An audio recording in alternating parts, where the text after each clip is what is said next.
La oración es una manera de pegarnos a Jesús.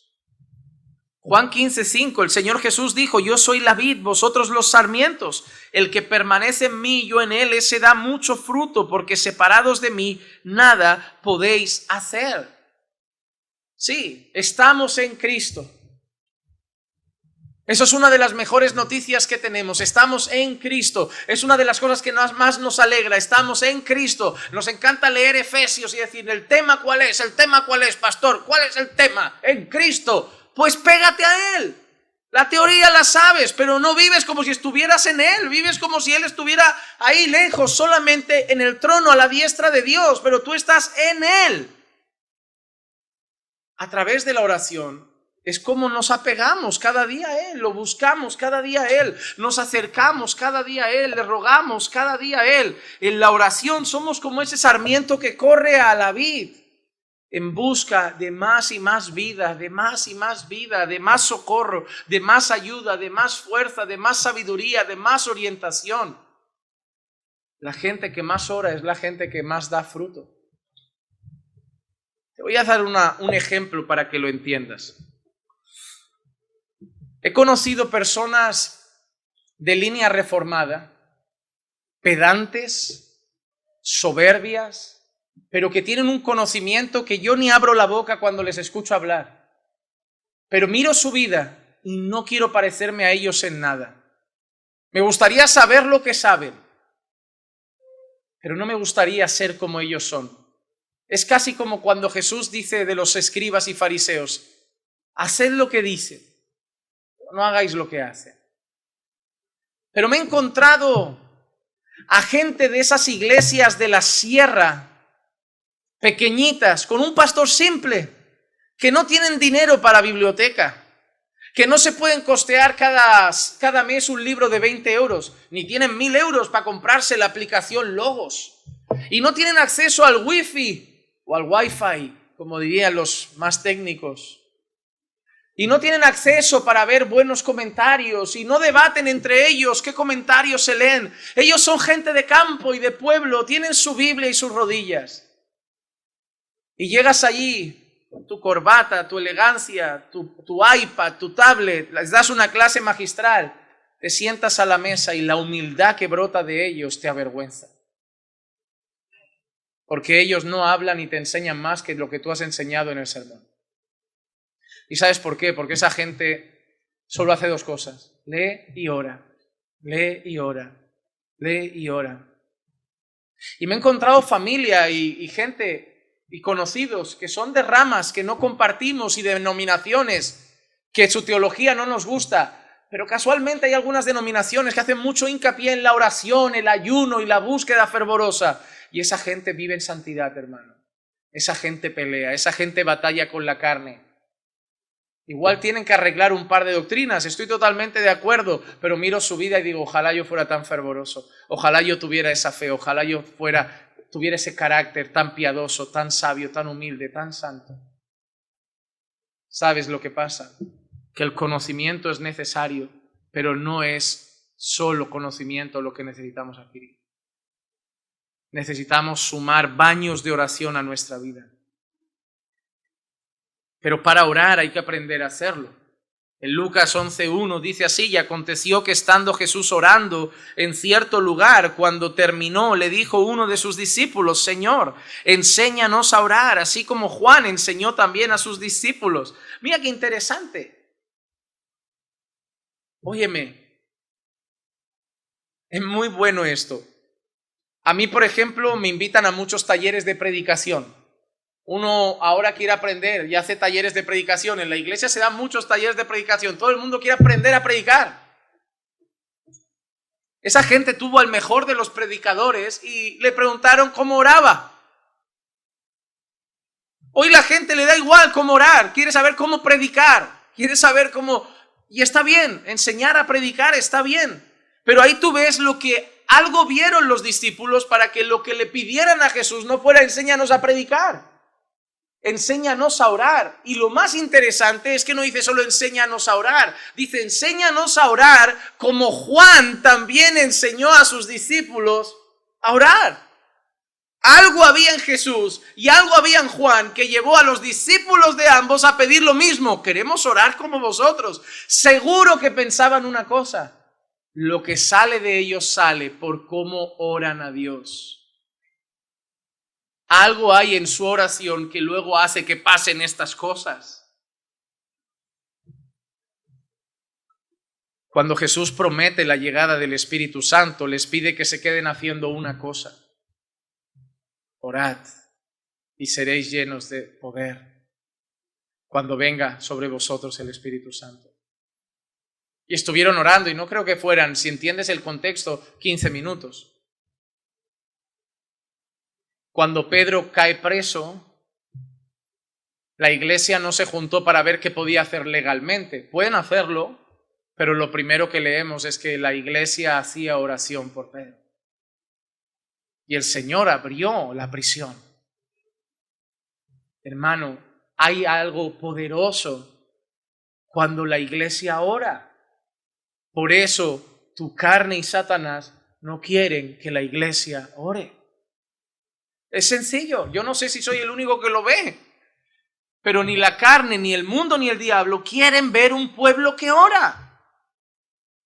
Que se llenen sus cabezas, que hagan sus talleres de predicación y sus seminarios y que aprendan de grandes teólogos y se lean 700 libros. Mientras no oren, les va a faltar combustible para la batalla. Se van a venir abajo, la tristeza los va a carcomer, la depresión les va a llegar, el carácter les va a aflorar, pero como vayan a pasar horas delante del santo trono de Dios, ahí sí van a estar fuertes, ahí sí van a estar revestidos, ahí sí que va a llegar el gozo, ahí sí que se va a acabar la tristeza, ahí Dios sí que los va a poner en pie para la batalla. Así que vamos a hacer lo que sea para que no oren. Y lo consiguen, amados hermanos, lo consiguen. Debemos aprender a orar. Debemos aprender a orar. Y aprender a orar significa aprender a pedir conforme a la voluntad de Dios. Primera de Juan 5, 14, 15 dice, y esta es la confianza que tenemos delante de Él, que si pedimos cualquier cosa conforme a su voluntad, Él nos oye. Y sabemos que Él nos oye en cualquier cosa que pidamos. Sabemos que tenemos las peticiones que le hemos hecho. Sabemos que tenemos las peticiones que le hemos hecho. ¡Wow! Si mi mayor sueño, estos días le decía al Señor, le decía, Señor, ¿me puedes hacer lo de Salomón, porfa? Una vez. Solo un día métete aquí en el despacho, tú y yo, y me dices, Juanma, pídeme lo que quieras que te lo doy. Una vez. Incluso en estos días de mi vida yo pensaba, ¿qué le pediría en este momento? Pero a lo mejor no es lo más importante. A lo mejor es lo que más querría ahora mi corazón, pero no sería lo más importante a largo plazo. A lo mejor no sería lo que más le daría la gloria. Pero es que es regalo. Pídeme lo que quieras que te lo voy a dar. Y el Señor garantiza eso a través del apóstol Juan. Dice, si pedís conforme a mi voluntad, yo doy. Yo doy cuando es conforme a mi voluntad. Por eso debemos aprender a pedir conforme a su voluntad. Hermanos, yo no sé si Dios quiere que tal persona se cure o no. No lo sé. Yo no sé si el Señor quiere que alguien viva en ese país o en otro. Yo no sé si Dios quiere que alguien tenga ese trabajo u otro. Yo no sé si Dios quiere que te den ese empleo o no te lo den. Pero yo sé que Dios quiere que seas santo. Así que si le pido eso, me va a dar esa petición. Él no me va a dar las otras que a lo mejor no son conforme a su voluntad. Esas yo las pido y las dejo en sus manos. Pero Él me va a conceder lo que es conforme a su voluntad. Y si yo le digo, hazme humilde, me hará humilde. Ayúdame a ser un gran esposo, me hará un buen esposo. Ayúdame a ser un buen padre, me hará un buen padre. Ayúdame a ser un buen pastor, me hará un buen pastor. No me concederá todo lo que yo pida, pero cuando pida conforme a su voluntad, eso sí lo empezará a hacer en mi vida. Y su voluntad está en su palabra. Pide por tu santidad y te lo va a conceder, te lo garantizo. Igual no a los 10 minutos, ni a los 10 días, pero si perseveras y oras sin cesar, irás viendo una vida transformada, porque la voluntad de Dios es vuestra santificación. Cuando oramos, reconocemos nuestra debilidad, hermanos. Reconocemos esto. Señor, no soy lo suficientemente santo. No soy todavía como Jesús. Yo me miro en el espejo y no veo a Cristo. No veo, quiero verlo, quiero mirarme y verlo. Pero no lo veo. En muchas áreas de mi vida todavía no, Señor. En muchas zonas de mi vida todavía no veo brillar la luz de Cristo. Todavía me falta. Y cuando oro reconozco eso, mi debilidad, mi pequeñez, mi necesidad. Mateo 26:41 dice, velad y orad para que no entréis en tentación. El espíritu está dispuesto, pero la carne es débil. Cuando oramos, reconocemos esto, Señor, mi carne es débil. Mi carne es débil. Y yo vengo aquí para orar, para velar, para no caer. Hermano, cuando alguien me confiesa que ha caído, por ejemplo, en pornografía, y yo empiezo a indagar, la vida de oración no andaba muy bien.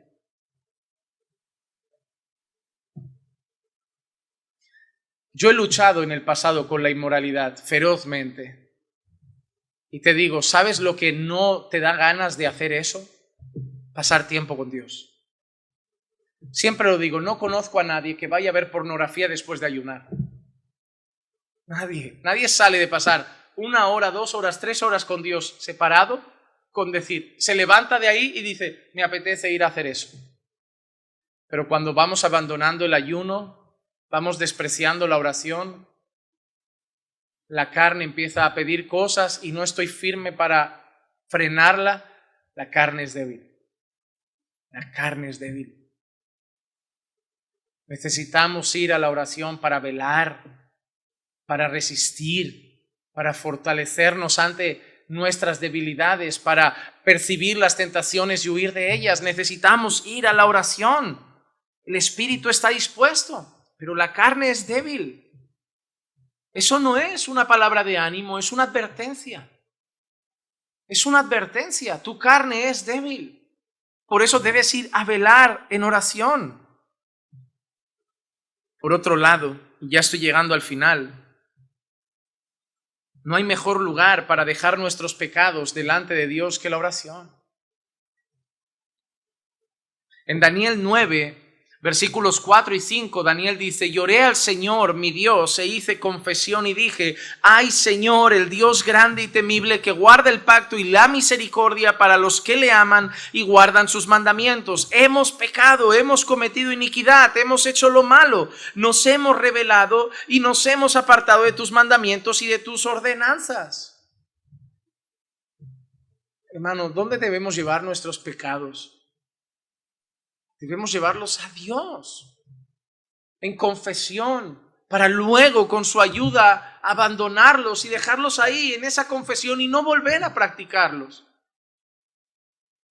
Daniel estaba confesando pecados que a lo mejor en esa ocasión ni siquiera a lo mejor él había cometido. Estaba orando por la nación, orando por el pueblo. Pero se pone ante Dios y lo confiesa. Hemos pecado, hemos hecho lo malo, no hemos guardado tus mandamientos, hemos cometido iniquidad. Yo te hago una simple pregunta. ¿Hoy tendrías algo que confesar al Señor? Ya tienes un motivo para ir a orar esta noche. Y te aseguro que cada día tendrás algo que decirle y contarle. Algo habrás fallado. Un pensamiento, un gesto, una mirada, una palabra. Algo no habrá sido adecuado delante de Él y vas a tener que ir ese día a ponerlo en su presencia y decir, Señor, en eso te fallé. Pero mañana no quiero repetirlo. Ayúdame, aquí lo quiero dejar, no quiero que vuelva a suceder. Y te vas a levantar mañana, por la mañana, y lo primero que vas a hacer es recordar esa oración y decir, Señor, ¿recuerdas lo de ayer? Que hoy no me vuelva a pasar. Me voy a subir al metro, entra gente de todo tipo, guarda mis ojos, hazme que me concentre en tu palabra. Y cuando llegue, los compañeros me están irritando, dame paciencia, ayúdame a pagar el mal con bien, y ahí vas equipado. Pero no lo hacemos. Pero no es solo el lugar donde nosotros confesamos nuestros pecados, sino es un buen lugar donde oramos por hermanos que nos confiesan también sus pecados a nosotros. En Santiago 5:16 dice, por tanto, confesaos vuestros pecados unos a otros y orad unos por otros para que seáis sanados. La oración eficaz del justo puede lograr mucho. Mira qué territorio tan precioso para la iglesia. Un hermano que llega a otro hermano y le dice, he pecado en esto. ¿Y qué responde el hermano? El hermano no te puede perdonar. El hermano no puede perdonar pecados. ¿Qué puede hacer con esa confesión? Vamos a orar, hermano, vamos a orar y el Señor te va a sanar y el Señor te va a restaurar y el Señor te va a ayudar y el Señor te va a fortalecer. Eso ya ni se vive en las iglesias. La gente ya no hace confesión. Se lo guarda todo y por eso van de caída en caída, de tropiezo en tropiezo, porque la iglesia ha abandonado esa cercanía, esa intimidad, esa hermandad. Oye, voy a confesar un pecado, como yo, vete a saber tú si el año que viene estoy en esta iglesia, le he contado esto a una persona que a lo mejor mañana no es parte de mi vida, porque la gente es así hoy. Pero si somos parte de una iglesia, deberíamos tener hermanos cercanos para poder confesar esos pecados y que oren con nosotros. Solo Dios perdona, pero los hermanos oran. Y la oración eficaz del justo puede mucho. Y finalmente, hermano, recuerda que la vida de oración es lo más parecido a una vida en el Espíritu que puedes vivir. Romanos 8:12-14 dice, así que hermanos, somos deudores no a la carne para vivir conforme a la carne, porque si vivís conforme a la carne habréis de morir, pero si por el Espíritu hacéis morir las obras de la carne, viviréis, porque todos los que son guiados por el Espíritu, los tales son hijos de Dios. Por el Espíritu haréis morir las obras de la carne, hermano. ¿No ves que ahí hay una llamada a la oración? Por el Espíritu vas a hacer morir las obras de la carne. Ve a Dios. Ve a Dios, vive una vida en el Espíritu, anda en el Espíritu. ¿Y sabes qué va a pasar en tu vida? Y te lo digo, hermano, cuando empiezas a sumergirte en la oración, eso lleva a más oración. Lleva a más oración. Me agrada esta frase de Andrew Murray que dice, donde hay mucha oración, habrá mucho del Espíritu. Y donde hay mucho del Espíritu, habrá oración cada vez mayor. Una cosa incendiará la otra. Cuando vayas a orar mucho, te llenarás mucho del Espíritu de Dios. Y cuando te llenes mucho del Espíritu de Dios, el mismo Espíritu de Dios te llevará a orar más cada día. Y se empezará a ver en tu vida. Necesitamos llenarnos de la palabra para llenarnos del Espíritu Santo y necesitamos llenarnos de oración para ser guiados y llenos del Espíritu Santo. Así que, hermano, desde hoy vuelve a orar. Vuelve a orar más de lo que estás orando. Vuelve a orar como ese bebé del principio que hablaba con Dios todos los días. No sabía todavía orar mucho, pero oraba mucho. Ahora sabe orar mucho y ora poco. Aprovecha lo que has aprendido de la oración y ora más. Pero yo te llamo a confiar en algo. Dios te atenderá y eso es precioso. En Mateo 7, versículos 7 y 8 dice, pedid y se os dará, buscad y hallaréis, llamad y se os abrirá, porque todo el que pide recibe y el que busca halla y al que llama se le abrirá. Hermano, que el Espíritu Santo de Dios te convenza a recuperar tu vida de oración, porque Dios te va a esperar ahí. Y te va a atender. No vas a hablar con las paredes, vas a hablar con el Creador del universo. Tú y Él a solas. Y tu vida puede cambiar drásticamente. Lo que no ha cambiado en años puede cambiar en un tiempo perseverante y constante en oración. Si me dejáis terminar estos 3 últimos minutos, querría leer una oración. Esta oración es de alguien que se llama Kevin Halloran. Es una oración normal, pero quería compartirla. Dice así: Padre celestial lleno de gracia, yo vengo a ti como un pecador necesitado y contrito, sin poder propio para poder hacer morir las acciones del cuerpo. Necesito de ti diariamente, que vengas en mi ayuda para hacer de mi obligación el mortificar el poder del pecado que vive en mi vida. Que nunca intente mortificarlo en mis propias fuerzas, olvidando que sin tu espíritu mis esfuerzos serán en vano. Señor, a través de tu espíritu ayúdame a hacer morir la sutil y astuta fuerza del enemigo. Al despertarme cada día, dame la fuerza para recordar mi tarea de hacer morir el pecado y recordar que el pecado me matará a mí si yo no lo hago morir a él. Protégeme de nunca claudicar en mi batalla con el pecado, sabiendo constantemente que el pecado tomará ventaja. Ayuda a mi corazón a abundar en gracia, que fluya de tu espíritu y destruye en mi corazón la incontenible lujuria por pecar.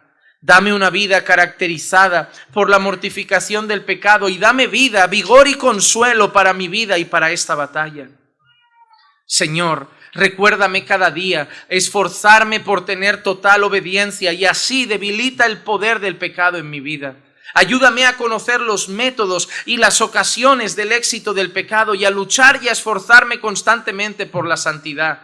Que yo pueda constantemente estar consciente de la culpa, del peligro y lo malo del pecado, sabiendo que sin ti caigo en una conciencia cauterizada, en dureza de corazón y engaño mi alma. Señor, permite que tu santa ley esté siempre en mi mente para que me pueda guiar y producir temor por ti. Por la gracia de tu Espíritu, implanta humildad que debilite el orgullo, pureza de mente para limpiar lo sucio, mentalidad celestial para contrarrestar el amor a este mundo.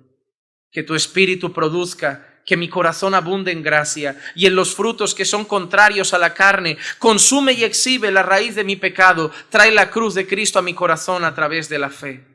Porque es solo al contemplar la gracia desplegada en la cruz de Cristo que seré capaz de experimentar su poder aniquilador del pecado. Oro esto en el poderoso nombre del Señor Jesucristo, el que está sobre todo nombre. Amén. Que estas puedan ser nuestras oraciones cada día, porque no sé usted, no sé ustedes, pero eso yo también lo necesito. Vamos a orar.